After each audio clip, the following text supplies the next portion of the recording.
Hello traders 21 जुलाई को Nifty या bank Nifty trade करने कौन कौन लेवल से पारे चलते आम एनालिसिस करवा। चलतु प्रथम देखा निफ्टी निफ्टी जदि आम डेली कैंडल को देखा मार्केट कौन कर साइड रू प्राइस एक्शन करके डाउन साइड आसुची। तो आमर प्लान रहा कौन दरकार जदि मार्केट ऑलरेडी नेगेटिव साइड ही रही जोटा कि 25,000 आम गोटे स्ट्रंग साइकोलॉजिकल लेवल थिला सपोर्ट भाया काम करे भावुले से सपोर्ट को ऑलरेडी मार्केट ब्रेकडाउन देकी डाउन साइड रे आसिकी क्लोज देइछि। जदि मार्केट फ्लैट ओपन होउछि नहल तो जस्ट गैप अप भी ओपन होउछि किंतु हमरो 25,000 तळे गैप ओपन हवा दरकार। जदि 25,000 तळे ओपन होउछि एरिया रे ताहले हमर व्यू नेगेटिव ही रहइबो पुणी 25,000 को से रेजिस्टेंस फेस करके मार्केट डाउन साइड रे आसीबो।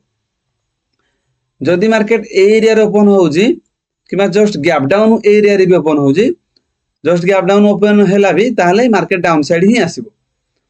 किंतु जदि मार्केट गैप अप ओपन हो जाउछि जोटा कि 25,000 ऊपर पाखापाखि 30-40 पॉइंट जदि ऊपर ओपन हो जाउछि ताहले ए एरियाटा हम पई वोलाटाइल हे जिवो अपसाइड जिवो ना डाउन साइड जिवो ए एरियाटा हम पई कंफ्यूज हे जिवो।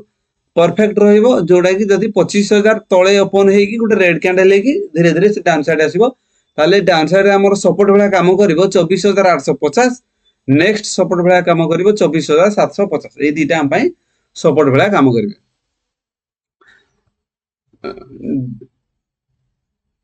चलन देखा बैंक निफ्टी जदि हम डेली कैंडल को देखा मार्केट एठी भी प्राइस एक्शन करिकी मार्केट डाउन साइड आसुची।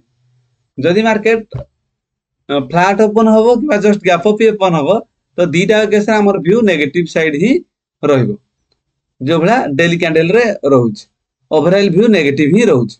जदि हम 15 मिनट टाइम फ्रेम रे देखिबा मार्केट कोन करिजी हमर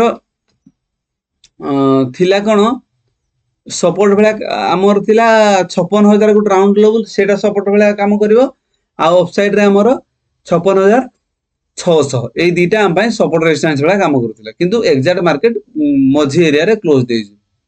जदि मार्केट फ्लैट ओपन होउजी ताहले 56,000 गुट राउंड लेवल ताकू टच करै पे मार्केट डाउन साइड रे आसीबा को ट्राई करिवो आ जदि गैप अप एरिया रे ओपन होउजी ताहले 56,600 को रेजिस्टेंस फेस करै पे मार्केट अप साइड जाईकी पुन डाउन साइड आसीबार बहुत पॉसिबिलिटी अछि। जदि मार्केट डायरेक्टली बहुत बड़ गैप डाउन ओपन हो जाउची जोटा कि 56,000 तळे डायरेक्ट एरिया रे ओपन हो जाउची एरिया रे ताहले मार्केट 56,000 को रेजिस्टेंस फेस करके मार्केट डाउन साइड को आसीबो। जदि मार्केट बहुत बड़ गैप अप ओपन हो जाउची 56,600 ऊपर डायरेक्ट गैप अप ओपन हो जाउची ताहले मार्केट कोन करिवो 56,600 को सपोर्ट लेके मार्केट पुणी अप साइड मूव करिवो। एही भली निफ्टी आ बैंक निफ्टी ट्रेडिंग लेवल्स पे वीडियो को लाइक एवं चैनल को सब्सक्राइब करंतु। Thank you.